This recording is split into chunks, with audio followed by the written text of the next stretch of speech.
Staying on environment matters, residents of Dawaki in Buari Area Council of the Federal Capital Territory can now heave a sigh of relief.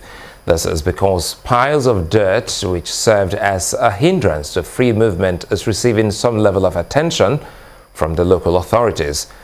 On his part, Chairman of the Buari Area Council, Mr. Musa Dikko, appeals to residents to ensure that they dispose all waste materials appropriately to avoid sanction.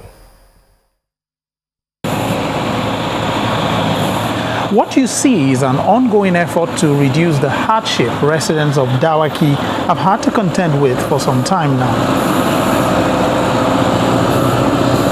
While the process for evacuating this waste did not come easy for local authority officials, they're hopeful that the intervention will create an access road for people residing in the area.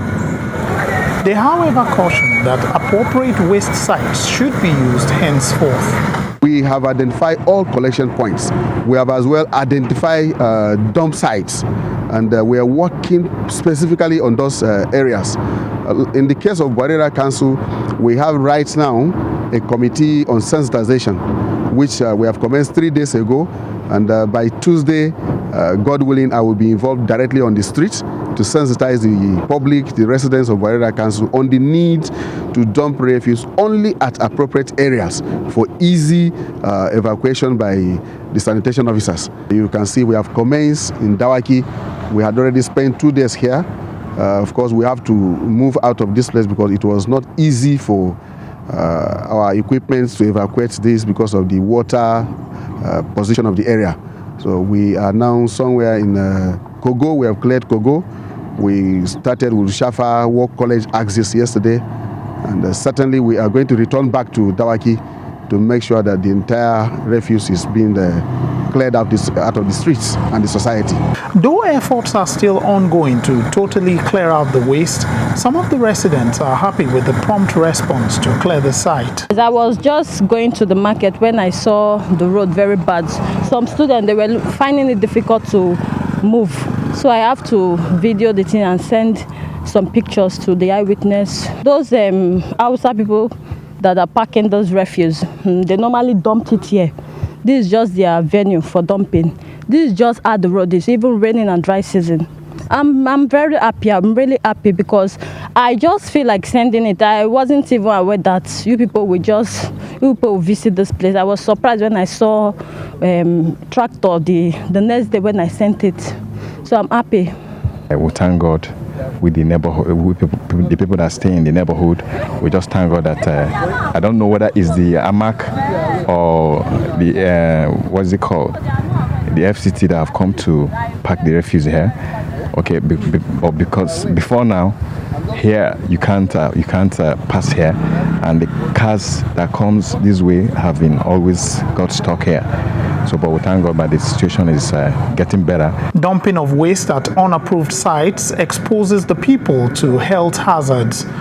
Many say that residents also have a role to play in ensuring that such waste are disposed of properly in the interest of health and general well-being. That's talking about the power of eyewitness report, and we'd like to thank that eyewitness reporter for sending us the picture of Dawaki and the follow-up, as well as what the authorities have gone on to do in that place. Now, the Delta State Ministry of Environment has taken precautionary steps to prevent vector-carrying diseases such as the dreaded Lassa fever. Lassa fever is an acute and often fatal viral disease usually spread by infected rats. Until recently, not many knew about the killer disease called Lassa fever. Today, it has caused enough damage, but the Delta State government has embarked on a public enlightenment in marketplaces. This is a Ogbogonogo area in the capital city of Asaba, and the gates are shut. Buying and selling have been ignored for now. The preview of the Ministry of Environment to see to it that yes, the environment is clean. And you can see today is even declared, every Thursday is declared as sanitation day from 7 a.m. to 10 a.m. in the morning. You see the market desolate now because the women are right there. People are cleaning the market, and we took it upon ourselves also that for any cleaning time, we need to do fumigation and deratization of the place. This operation is tagged Operation Kill the Rat, and the reason for this is to prevent the spread of Lassa fever. We don't want the vector carrier to be living with us, and it is seen also that we have no benefit living with rats. So it's an advice to the people that don't allow rats to stay with you because there's no benefit. Apart from Lassa fever, there are other fever or there are other diseases also that could be carried by rats. For the traders, their businesses are put on hold, but for now, the exercise is worth it. This is the second time they are fumigating Obogologo this year, and it makes our goods to be safe, and at least to eradicate rat in the market. I'm selling tomatoes. If I just come, rats we chop my tomatoes. All that tomatoes when you chop, I will pack it and throw it away. So it will not be waste for me again. It's been a long day of enlightenment, and the days ahead will determine how successful this enlightenment campaign will be, given the approach of the government to stopping the rats before the people are infected. The president has rounded off his official visit to Germany, but before leaving the country, President Muhammad Buhari took time to visit an injured soldier who is receiving treatment in a hospital in Berlin. The military officer, Brigadier General Mohammed Aliyu, the acting commander of the 3 Division of the Nigerian Army, JOS, had survived a ghastly road accident in the course of a duty tour in the northeast. The head of training and operations of the Nigerian Army, Major General Yushau Abubakar, who was in the same vehicle, was not so lucky as he died in an auto crash on Maiduguri-Damaturu Road. While wishing him a quick recovery and an early return to his family and duties in Nigeria, the president gave the assurance that his administration will continue to accord priority to the health and well-being of service personnel.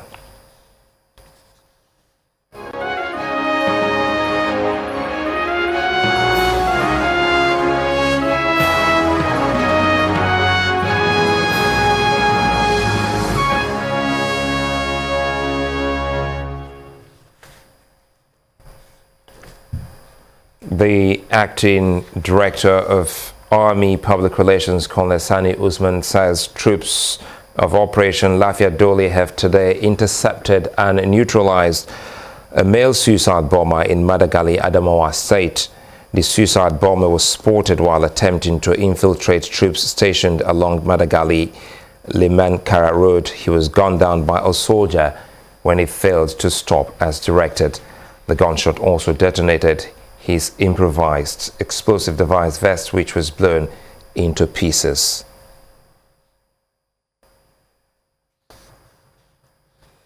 The acting director of Army Public Relations, Colonel Sani Usman, confirms troops of Operation Lafia Dole have intercepted and neutralized a male suicide bomber. I beg your pardon. The Senate Committee on the Air Force has assured Nigerians that it will continue to support the Nigerian Air Force in its training and logistics demands through improved budgetary provision. This assurance is coming from the chairman of the committee, Duro Faseyi, during an oversight visit to the Nigerian Air Force Training Command in Kaduna State. He said the training command, as a special arm of the Nigerian Air Force, deserves special attention by way of adequate funding to ensure effective execution of its mandate. On arrival, members of the Senate Committee are given the tour of some of the facilities at the Air Force Base Mando, including the Ground Training Command and the Institute of Technology and Aircraft Maintenance Workshop by the Air Officer Training Command. The visitors also inspected some project sites. Since the establishment of the Air Force Institute of Technology, it has been financed almost solely by the Nigerian Air Force. This has restricted its activities due to the limited funding. Given its global outlook as a center of excellence and a springboard to advancing technologies in the aviation industry, coupled with the institution's contributions to the government policy of providing technical assistance to our friendly countries, it became imperative for AFI to directly get subvention from the Federation account. After the tour, the committee chairman seemed satisfied with the state of facilities and programs at the command. He told the commandant of the Air Force Institute of Technology that the issues raised were receiving the attention of the Senate. The team also assured the commandant that the AFIT bill before the Senate would soon be passed into law to enable it function as a statutory institution. We are not only here to see, we are also here to listen to the problems, other things that they needed, in addition to what we have budgeted for them. So they need more. So we have seen that, and we are going to do a lot for them because we are proud of them. They are doing very well. I have gone around, not only here, and for what I've seen so far, they need more funds. If this country had known that a day like this will exist in this country, where there will be the need to fight insurgency using the air power, I'm sure the investment in the Air Force will have been a different thing altogether. But now that we have been faced with the challenges that call to question our preparedness for them, I think we will continue to sustain our investment in the Nigerian Air Force to ensure that the national security is not compromised in whatever form. As the committee concludes its oversight visit, the command expects that funds for the training of officers and men, as well as procurement of equipment, are adequately captured in the 2017 budget. When the News at 10 returns, traders projects further appreciation of the Naira next week as international money agents disburse more forex to traders. That's on Business News.